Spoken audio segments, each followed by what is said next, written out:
Hey everyone, it's Dr. Tricia Cardner, and in today's video, I want to talk to you about what I believe is one of the most pervasive myths in poker, and that is the myth that you must be in control of your emotions at all times. So let me break this down for you, and I think you'll see why it's impossible to play great poker without also being able to have some level of emotion. How many times have you heard a top poker player give an interview and say that in order to be successful at poker, you need to be like Mr. Spock, emotionless and rational? But the trouble is, we are not Vulcans. We have human brains, and they respond to uncertainty much differently than Spock's Vulcan brain. And poker is nothing if not an uncertain venture. Players seem to think that emotions and reason are opposing forces. However, the latest neuroscience research shows that emotions and cognition are closely intertwined. That's because emotions determine and mediate how we perceive our world and organize our memory and make important decisions. Let me give you an example. Emotions play an important role in attention. At the poker table, we're confronted with lots of information, and our brain's capacity to deal with it is limited. Therefore, we have to select a subset of that information to process and deal with at the cost of other information. Now, you might be wondering, how exactly do we go about making those decisions? And I'm here to tell you, our emotions help us make those decisions.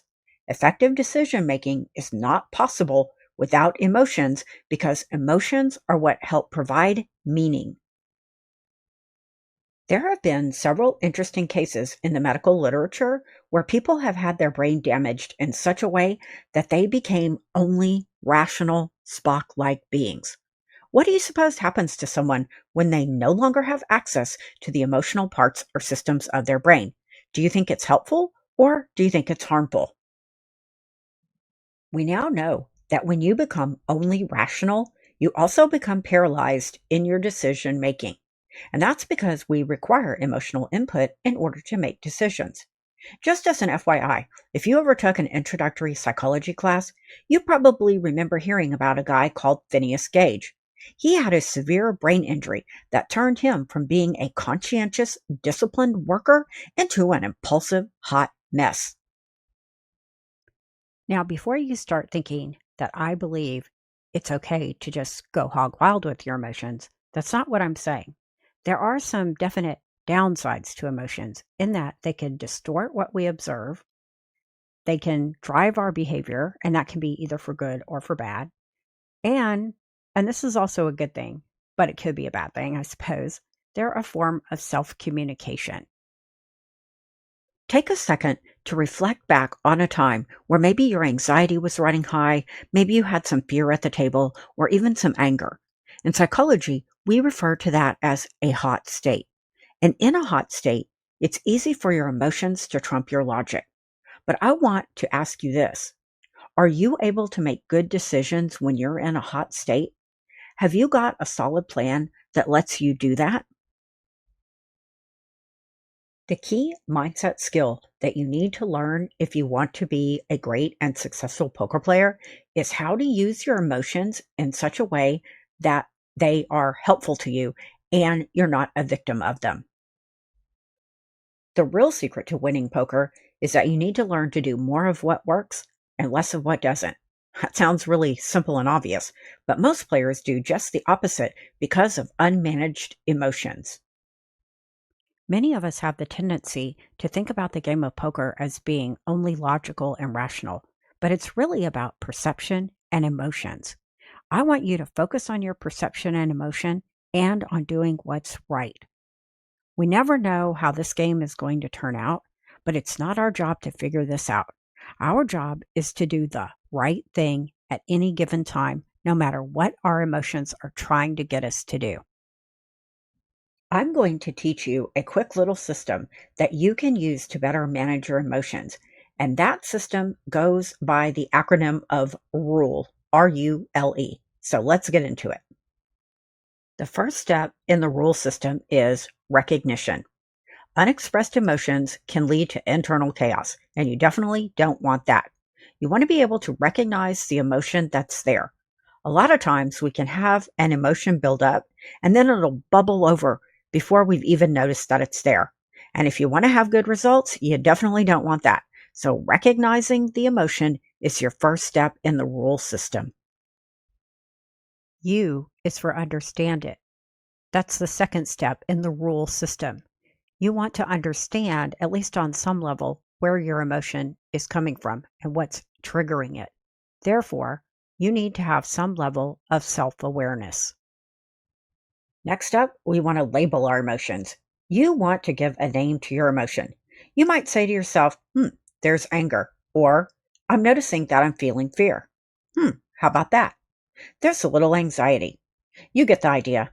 Labeling is really important because it helps with understanding and self-awareness.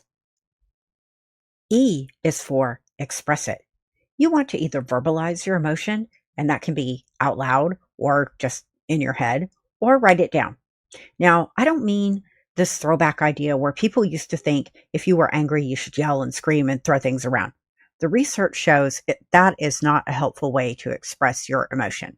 What I'm talking about is just expressing calmly, coolly, and collectedly how you're feeling. Many players find it difficult to be accepting and aware of feelings like anger, regret, disappointment, and the like. But you need to be aware of those because there's a tiny window of opportunity between when you have the emotion and when you take an action. And that tiny window will make or break you as a poker player. Unfortunately, too many players are unaware of this window, and I don't want that to be you. You can think of emotions like water, and like water, it will always find an outlet. So we need to provide that outlet. Otherwise, it's going to find an outlet in unwanted behaviors or maybe even physical symptoms like backache, headache, stomach ache, that sort of thing. As you get used to doing the rule method for identifying and expressing your emotions, you will get better at anticipating what emotions are going to come up based off what's happening to you. And having that ability is going to open that window up just a little bit wider between having the emotion and making a decision about what action you're going to take. And this is really helpful. Here's another way to think of it. While logic may drive your thinking, it's emotions that provide the fuel for your actions. And that's why you can't play like an emotionless robot. It's simply not possible, not feasible, and it's not even something that we should be interested in. Let me give you the recipe for being a great poker player. All you need to do is to be able to assess your emotions quickly and then be able to manage them in order that you may do the thing that is most beneficial to you. Let me share a quote with you by professional golfer Chichi Rodriguez. He said, "I never prayed that I would make a putt. I prayed that I would react well if I missed." I want you to see that your emotions are not the problem. It's what you do with the anger, the fear, the regret, the disappointment that can cause you a problem. The reaction we choose in response to the feeling is what can cause the problem, not the emotion itself. Hopefully, I've convinced you that how you handle your emotions is going to determine whether or not you're a big success in poker and in life. If you found this video helpful, I hope you'll give it a thumbs up and don't forget to subscribe. Until next time, keep working on that mindset.